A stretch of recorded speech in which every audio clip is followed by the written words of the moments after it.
आजकल ज्यादातर लोग मोटापे का शिकार हो रहे हैं। इसका एक कारण गलत खान पान और भागदौड़ भरी जिंदगी भी है। वहीं आजकल वेट लॉस करने के कई तरीके भी हैं, जैसे आमतौर पर लोग वजन कम करने के लिए योग, एक्सरसाइज, फैट डाइट्स को भी अपनाते हैं। लेकिन इन सब चीजों के लिए समय भी होना चाहिए। लेकिन अगर आपके पास समय नहीं है और आप अपना वजन कम करना चाहते हैं, तो आप इंटरमिटेंट फास्टिंग को अपना सकते हैं। वहीं कई लोगों को इंटरमिटेंट फास्टिंग की सही जानकारी नहीं होती है। चलिए जानते हैं कि आखिर क्या है इंटरमिटेंट फास्टिंग। आमतौर पर वजन घटाने के लिए सलाह दी जाती है कि आपको फास्टिंग नहीं करनी चाहिए, क्योंकि इससे आपका वजन तेजी से बढ़ सकता है। लेकिन इंटरमिटेंट फास्टिंग एक ऐसी डाइट है जिसमें फास्टिंग का एक नया रूप देखने को मिलता है। इस डाइट को फॉलो करने से आपका वजन तो कम होगा ही, इसके साथ कई खतरनाक बीमारियों से भी बचा जा सकता है। इंटरमिटेंट फास्टिंग एक ऐसी डाइट है जिसमें फास्ट के साथ साथ खाने का एक अलग तरीका है। इस फास्ट का एक निर्धारित समय होता है। अब बात करते हैं कि कौन कौन ये इंटरमिटेंट फास्टिंग कर सकता है।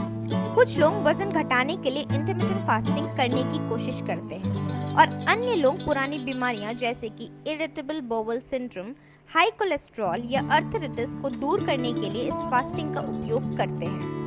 लेकिन इंटरमिटेंट फास्टिंग सभी के लिए नहीं है। कुछ लोगों को इंटरमिटेंट फास्टिंग करने से बचना चाहिए, जैसे कि गर्भवती और ब्रेस्ट फीडिंग करने वाली महिलाएं इस डाइट को फॉलो ना करें। बच्चे इस उपवास का उपयोग ना करें। अगर कोई व्यक्ति ब्लड प्रेशर, हार्ट संबंधी या फिर ब्लड शुगर की दवा ले रहा है तो उपवास ना करें। जो भी लोग इन श्रेणियों में नहीं हैं, वे इंटरमिटेंट फास्टिंग सुरक्षित रूप से कर सकते हैं। ध्यान रखें कि इंटरमिटेंट फास्टिंग का अलग अलग लोगों पर अलग अलग तरह से असर होता है। अपने डॉक्टर से बात करें। यदि आप इंटरमिटेंट फास्टिंग शुरू करने के बाद एंजाइटी, हेडेक, नौशिया या अन्य लक्षणों का अनुभव कर रहे हैं तो इसे ना करें। अब बात करते हैं इंटरमिटेंट फास्टिंग कैसे काम करती है। इंटरमिटेंट फास्टिंग करने के कई अलग अलग तरीके हैं, लेकिन वे करने के लिए नियमित समय अवधि चुनने पर आधारित है। कई घंटे भूखे रहने के बाद बॉडी अपना शुगर स्टोर यानी फैट को इस्तेमाल करने लगती है, जिसे हम मेटाबॉलिक स्विचिंग के नाम से जानते हैं। अगर कोई दिन में 3 बार भोजन कर रहे हैं, साथ ही स्नैक्स भी और व्यायाम भी नहीं कर रहे हैं, तो हर बार जब आप खाते हैं तो आप अपनी कैलोरी बढ़ा रहे होते हैं और फैट को अपने बॉडी में स्टोर कर रहे होते हैं। ऐसा करते हैं तो वजन घटाना भूल ही जाइए। आप एक दृष्टिकोण चुन सकते हैं। रोजाना खाने को प्रत्येक दिन 6 से 8 घंटे की अवधि तक सीमित रखना होता है।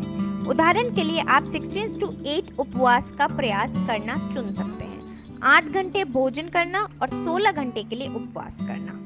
इसके अलावा आप 5:2 का भी दृष्टिकोण रख सकते हैं, जिसमें सप्ताह में 5 दिन नियमित रूप से भोजन करना शामिल है। अन्य 2 दिनों के लिए आप 500 से 600 तक की कैलोरी का भोजन कर सकते हैं, जो कि आपके एक टाइम के खाने के बराबर होता है। इंटरमिटेंट फास्टिंग के नियमों को समझना और उन्हें सही तरह से करना आपके लिए अति आवश्यक है। शरीर को इंटरमिटेंट फास्टिंग करने की आदत पड़ने में 2 से 4 सप्ताह का समय लग सकता है। नए रूटीन की शुरुआत होने के दौरान आपको भूख या पेट में चूहे कूदते हुए महसूस हो सकते हैं, लेकिन अगर आपकी लगन अच्छी रही तो आप सफलता से इसे पार कर जाएंगे। अब बात करते हैं कि इंटरमिटेंट फास्टिंग के दौरान आप क्या क्या खा सकते हैं। उस समय के दौरान जब आप कुछ नहीं खा रहे हैं, तब पानी और 0 कैलोरी पिएं, जैसे ब्लैक कॉफी और चाय जिसमें चीनी की मात्रा कम हो, वो पी सकते हैं। और आपके खाने की अवधि के दौरान सामान्य रूप से खाने का मतलब कुछ भी खाना नहीं है। यदि आप अपने भोजन के समय उच्च कैलोरी यानी जंक फूड, तली हुई वस्तुएं और पैक्ड फूड खाते हैं, तो आपका वजन कम होने की संभावना कम है।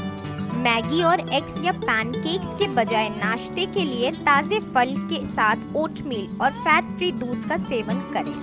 दोपहर के भोजन की शुरुआत कम ऑयली भोजन से कर सकते हैं।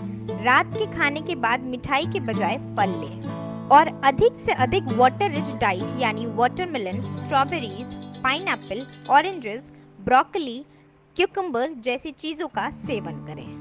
अब बात करते हैं इंटरमिटेंट फास्टिंग के फायदों के बारे में।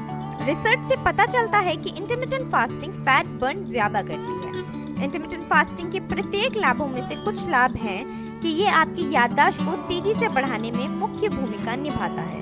दिल की सेहत बनाए रखने में सहायता करता है। ये आपके खून का संचार अच्छा बनाने में आपकी सहायता करता है, जिससे आपकी फिजिकल परफॉर्मेंस बढ़ जाती है। ओबेसिटी से जूझ रहे लोगों के लिए ये एक जादू से कम नहीं है। अगर इसका अच्छे से पालन किया जाए तो इसका असर जल्द ही फैट लॉस के रूप में दिखता है। धन्यवाद। देश विदेश और आपके शहर से जुड़ी हर ताज़ा तरीन खबर को जानने के लिए अभी हमारे YouTube चैनल को सब्सक्राइब करें और बेल आइकन दबाना ना भूलें। धन्यवाद।